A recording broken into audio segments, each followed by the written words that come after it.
It was a busy week or so for Steve Gardner, kind enough to join us for a couple minutes. Great writer from USA Today, covers baseball.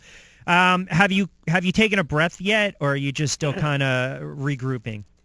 It's sort of calming down now, Rich. But boy, that was fast and furious on Monday, wasn't it? 32 pitchers moved, Steve. 32. Ridiculous. I think it was the most trades we've seen at the deadline in at least 20 years. Wow. And it was really hard to keep up with them. I tell you what. So that's from a fantasy fans and a baseball fan standpoint, it was everything you could have asked for and more. The Phillies, they were silent. I know there was a lot of talk potentially moving Hellickson, Velasquez, who's on the mound today against the Giants. First of all, does it surprise you at all that the asking prices, you said it last week that it was pretty high, and it came to the forefront that it just seemed as though there weren't many suitors out there willing to give the Phillies what they wanted in return for some of those players?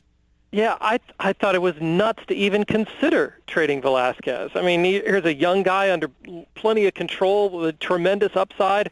I think that's the kind of guy that you want, headlining your rotation for the next, 10 years or something like that. So that did not surprise me. Hellickson, I think, sort of did, but still, they might be able to work a waiver deal. I think he's up for arbitration though, so he'd probably get claimed off the wires, if he were, out there for everybody. So, but now that we're into that period, you're going to hear all the time of players getting put on waivers and pulled back off waivers. So it's just a matter of, if anybody tries to bite and claim those guys, then you got to make a deal and all that sort of thing. But we're not done. The trade season is certainly not done yet. I brought up the point the other day that the Phillies obviously wanted a top prospect for Hellickson. He'll be eligible for free agency after the World Series. So, again, Okay. From that standpoint, when you look at his agent is Scott Boras, so he's going to drive up that price and almost the pitches. Here's a guy that's an innings eater, 6'7", strong, young pitcher, hopefully to try to get him the major bucks. But when you look at the Phillies going forward with some of the young players that they have and the young staff, I would tend to agree to you, especially when you have guys like Franco and Joseph. You got bats there. You got some production from those guys, Hernandez as well. Sometimes a little inconsistent, but still young enough second baseman. It seems with that starting rotation, I think it would behoove them to keep these guys intact over the next couple of years. And if they got to pay them, they have to pay them because you can never have too much pitching. Yeah, we've seen that a lot. And too, if things don't go the way that they hope next season, you can probably still work some deals if you've got some veteran arms there. But it looks good for the future. If Aaron Nola, on the DL now, probably not a bad thing for him, just because I don't know that the Phillies wanted to have him throw a ton of innings this season, so that's good. They'll probably shut down Velasquez at some point. Mm-hmm. Eflin has looked pretty decent, had a couple of nice starts, so there's a piece for next year. And who knows what happens, as some of the younger guys come up through the system. So, yeah, the bullpen looks pretty solid, at least at this point, and you can always develop bullpen arms. Guys come out of nowhere all the time. And, the guy that we didn't even mention, Aaron Altair, looks pretty good now that he's finally healthy. So, yeah, lots of good things brewing there in Philly, and it may not be next year when they start competing with the likes of the Nationals and the Mets and teams that are established, but it may not be too long. Let's stick with the NL East for a moment, and we're seeing what's going on with the Mets. A couple things. They make the move for Bruce, and he's 0 for 8, and I understand they need some power in that lineup. They need a little bit of a spark. And when people are about to write Granderson off, he has a leadoff homer the other night. They lose to the Yankees last night. Kind of a goofy game with a little feistiness here and there with Teixeira with the home run and then getting hit. Just at the end of the day, it is all nonsense. But I'm gonna throw something at you right now. First of all, why why are the Mets putting Cespedes? Why didn't they put him on the DL 2 weeks ago? I don't understand why they put him on the DL now.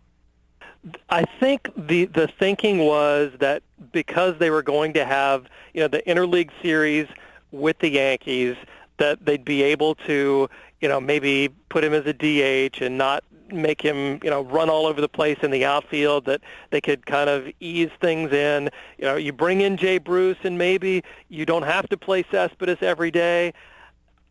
I don't know. Looking back on it now, it's silly that they tried to go through that. But now, yeah, he's on the DL. He's going to be gone for 2 weeks. And really, this is kind of an important time as teams are jockeying for position. The Mets are only 2 games out of the second wild card spot. And as poorly as things have gone for them this year, they're still in contention. The Pirates are still in contention despite what they did at the trade deadline. So this could be a wacky little stretch run here with any of those teams, if they can get hot the way that like the Detroit Tigers have, could throw a monkey wrench into the crowning that we're doing for the teams that are in the playoff picture as of right now. Look, the Nats are running away with it. You called it at the beginning of the season, so the Mets are going to focus on the Cards or the Marlins for the NL wild card. Now I'm going to throw something at you where I'm going to get that classic Steve Gardner sigh on the air where he's saying to himself, that's a pretty good question, or what the heck is Rich talking about? Should they even consider or contemplate firing Terry Collins, letting Collins go, new voice? There was a month left in the season to try to jumpstart them. Forget about what he was able to do last year. But it just seems I've watched him over and over really mismanage games. And I know they've been just dogged by injuries, but it just seems as though they're just not responding to him. And he's a good guy. He's a nice guy. Yeah, and you're right, Rich. It seems like some of the decisions that he makes and with the pitchers and bullpens and lineups and all that sort of stuff. I think, though, that certainly from a public relations standpoint, it depends on who they could bring in. That's the other thing. If you're going to get rid of somebody at this stage of the season, who are you going to bring in to manage the team? And the fact that he's still got a lot of political capital, for lack of a better word, for taking the Mets to the World Series last year, I don't think you can seriously entertain those thoughts. But, for us and for fans that sit back and analyze, would they be better off? Maybe so. It's not so out there, Rick. As far as from a PR standpoint, nice little segue. All right, the Yankees should have released Alex Rodriguez yesterday. There's no benefit of having him on the roster, and I'm wondering if he gets closer to 700. It seems as though the Bush League thing to do would be to release him right when he's on the cusp of 700. I just get the sense they don't want Rodriguez hitting 700 in New York, and they want it done on the road. And I'm just wondering, talk a little bit about that scenario and the fact that, let's be honest, Cashman finally got the green light, convinced the Steinbrenners, all right, we got to start making some moves here. We got to start selling some pieces and getting some prospects back in return. Right. And the thing is, too, that the cost for A-Rod is sunk now. There's nothing they can do about it. He's not. He doesn't deserve to be taking time away from anybody else that they could develop. Aaron Judge is still in the minor leagues. He could be called up and could benefit from being part of the team in the majors for the last couple months of the season. So yeah, I could see a scenario, and A-Rod said it himself. He'd be at peace if the Yankees did release him. The 700 number is not as big from a Yankees point of view as 714. Correct. Correct. Money-wise, yes. That's in his contract. Yes. So if he gets to that, although I can't see any way that he might get to 700 if they send him out there once a week or twice a week. And really tried to get him that. I don't think there's any way he gets 714. From pure conspiracy and seeing the worst in people's standpoint, I'll just throw this out there. What if, where would Alex Rodriguez go? Would there be any team that would pick him up? I think the Marlins might. I'll give you another one too. Right in Florida, Tampa Bay. Yeah.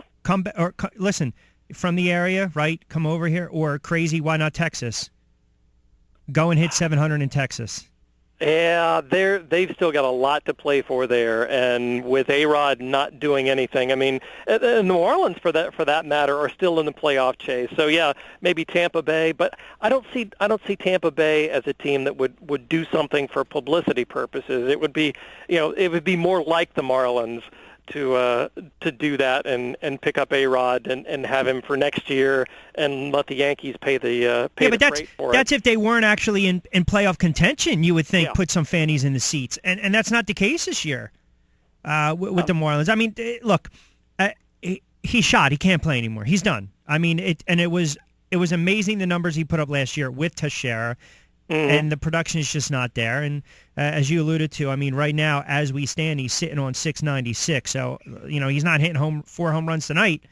And he's probably not hitting 4 home runs probably in August. So yeah, that kind of limits him. He's not playing the field either. That's exactly the other team. Yeah. So you've got realistically, the pool of teams is down to 14 others in the American League, and I don't see really much of a chance that anybody would take the opportunity to pick him up. Last one for you. Always appreciate the time.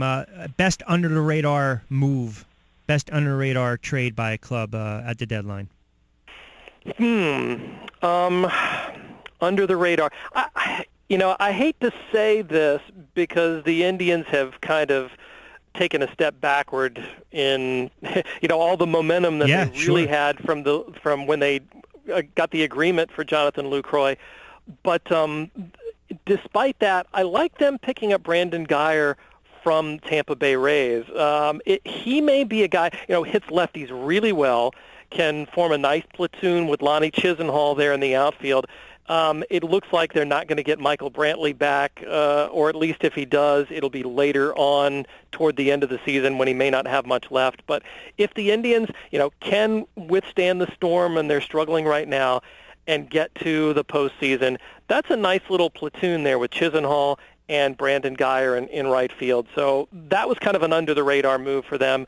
Otherwise, we've analyzed all of these other trades. Liriano to Toronto at the last minute might turn out to be a good thing. He'll be reunited with Russell Martin, who he had so much success with in Pittsburgh, catching him. So that could be a move where Liriano hasn't been really good this season, but he could be revitalized there with the Blue Jays. And I'll tell you this in closing, too. I also thought Beltran in Texas, I mean, he's still swinging a hot bat. Mm-hmm. Now, this is not years ago with the Royals in Houston and whatnot, but he's in that ballpark, maybe gets you that big home run in a playoff game. Always had a flair for the dramatic in the postseason, so it would not surprise me in his, the way he's been resurgent this season to see him have a big October. We're coming down to crunch time, my friend. I always appreciate the extended time. We'll certainly talk next week, and we'll see how a couple things play out, and postseason right around the corner. Look forward to it. Sounds great, Rich. Great, Thanks, exciting time of year. Thank you. I appreciate it. Take care of yourself. Thanks for the time, as always. Steve Gardner, great follow on Twitter. Really, really a very good baseball writer.